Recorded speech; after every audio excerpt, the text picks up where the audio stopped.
Interactions, Collaboration Skills for School Professionals, Chapters 1 through 3 by Lauren Pearson.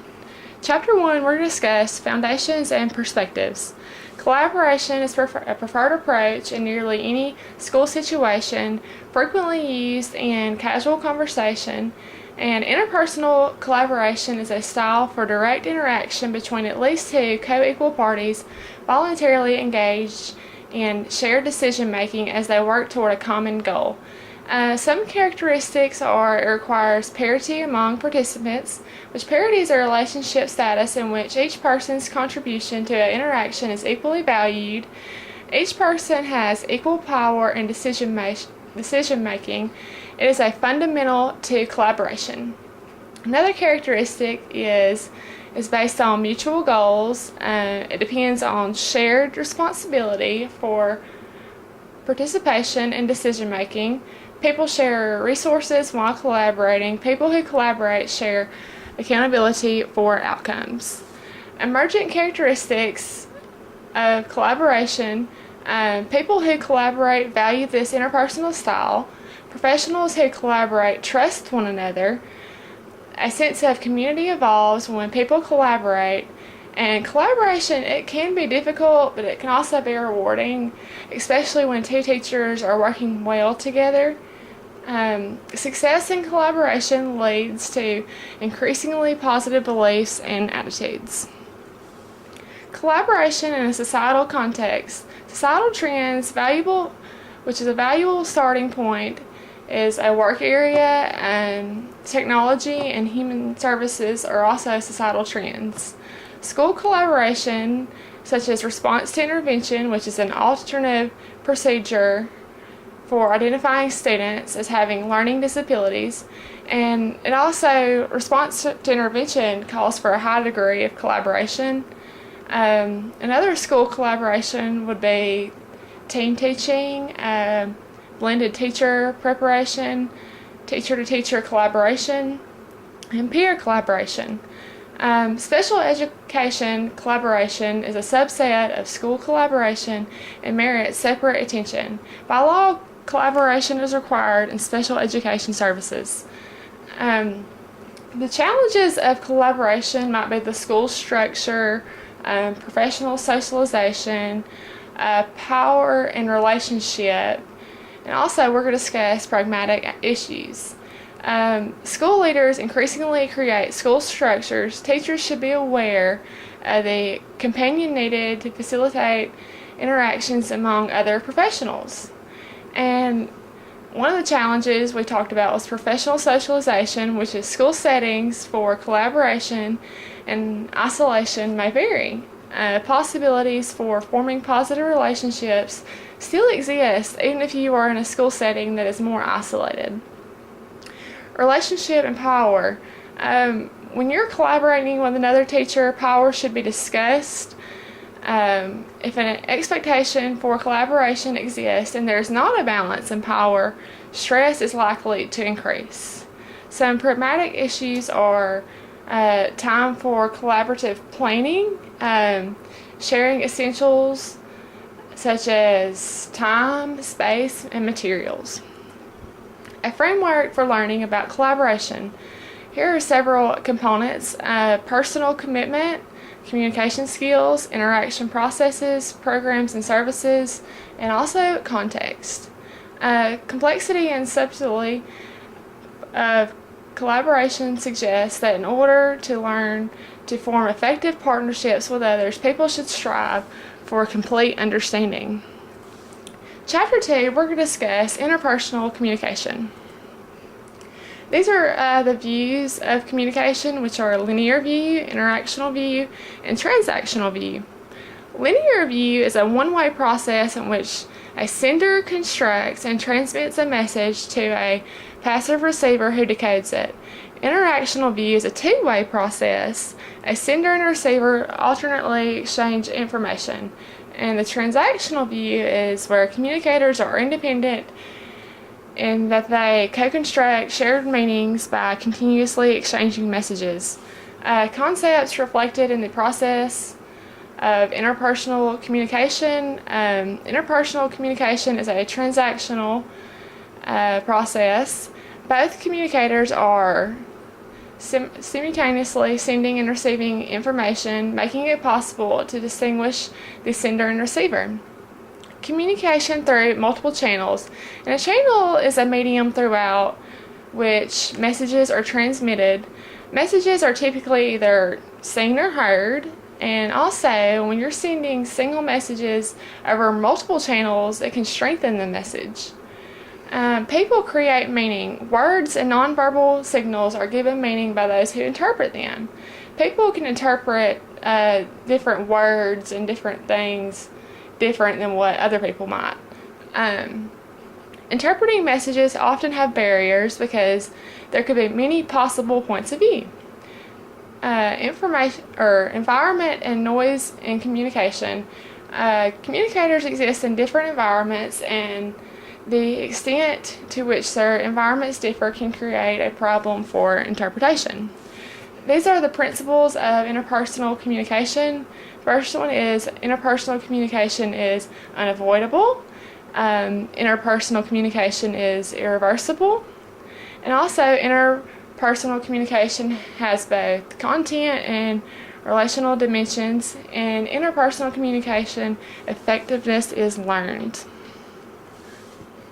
Interpersonal competence, perspective and perception, professional perspective, cultural and perspective, high ambiguity tolerant, low ambiguity tolerant cultures, high and low context cultures, individualist and collective orientations, and cultural general attitudes are just a few that we're going to discuss. Perspective, which is individuals have different perspectives or different meanings or how they see different experiences. And perception helps people recognize how to form impressions of people with whom we interact and how we interpret people's actions and their meaning. Professional perspective is general professional socialization that contributes, and culture and perspective. Cultural perspective is made up of people's background, their awareness of it, and how they internalize it and how they view it. Awareness and understanding of others' cultural perspectives is very important. High ambiguity tolerant and low ambiguity tolerant cultures are different cultures respond to uncertainty differently. For example, a high ambiguity culture is like the United States, Ireland, and even India. People with low ambiguity tolerance avoid uncertainty. High and low context cultures. High context cultures, people prefer messages where most or all the meaning is implied by the physical setting. In low context cultures, information is explicitly and precisely in the words people use when they communicate. Individualist and collectivist orientations. Individualist orientation cultures value uniqueness and self-expression highly, and people are supposed to take care of their immediate families and themselves, whereas a collectivist orientation cultures are groups to which people belong to the most important social units. And cultural general attitudes would be like motivation to communicate effectively, tolerance for ambiguity, and open-mindedness. Competent communication is an effective and appropriate communication that achieves its intended outcomes in the ways that maintain or enhance relationship in which it occurs.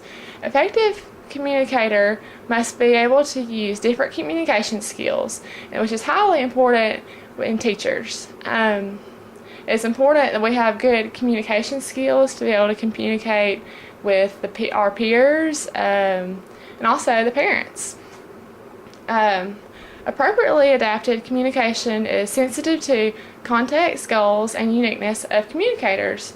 Communicators pay close attention to their own behaviors and use these observations to change their own behaviors, communicate with others as unique individuals, and also need to demonstrate their commitment by caring about the person's thoughts and showing them they are understood. A way they can show that they are understood is they can ask questions and acknowledge the person and make them believe that they really care about, what they're talking about. These are some suggestions for improving your communication skills. First one is become a student of communication. Nurture and communicate openness. Keep communication meaningful. Use silence effectively. Adapt your communication to match the task of the relationship. And also, we're going to discuss Chapter 3, which is listening, responding, and giving feedback. Nonverbal communication would be such as different facial expressions, different ways of expressing body language. That could be by movement and even posture. Vocal cues that constitute the vocal rather than the verbal component of language. Spatial relations, which is physical distance you keep between yourself and another while you're interacting with them. Listening and communication. Listening involves the use of multiple verbal and nonverbal skills. You benefit from effective listening is that you obtain sufficient and accurate information necessary for participating in a collaborative activity. Listening is a process that consists of remembering, understanding, responding, attending, and also hearing. Faulty assumptions such as daydreaming and lack of training are just a few that interfere with effective listening. People can improve listening skills by establishing listening goals, talking less, and avoiding interruptions. People respond in two different stages. The first stage that they respond in is while the person is talking, and the second is after he or she stops talking. Several critical verbal responses are prompting, paraphrasing, reflecting, and questioning. Principles for effective verbal and nonverbal communication. Believable behavior generally occurs in congruent clusters, and that means several behaviors that have the same or highly similar meanings occur simultaneously. The meaning of a word or nonverbal cue depends not only on the context in which it occurs, but also its specific meaning to the individual using the word. People can perceive different meanings of words and different cues it's different in different countries, different parts of the United States. Everybody perceives words different. People are more likely to understand verbal interactions if they involve the exchange of specific information. Giving verbal feedback, you need to be descriptive, specific, concise, check for clarity, directed toward changeable behaviors and situations. Those kind of statements just allow comfort whenever the person is receiving them. Guidelines for giving effective feedback. Feedback should be solicited, direct, culturally sensitive, and also well-timed. It is most important when someone has requested it, or it's most effective also. Someone who requests feedback is more likely to use it. Feedback is better when given directly to the person who can use it by the person that has made the observation. Effective feedback can be culturally sensitive. Corrective feedback is most beneficial to learners when given immediately following the behavior or event. Alright, well, thank you.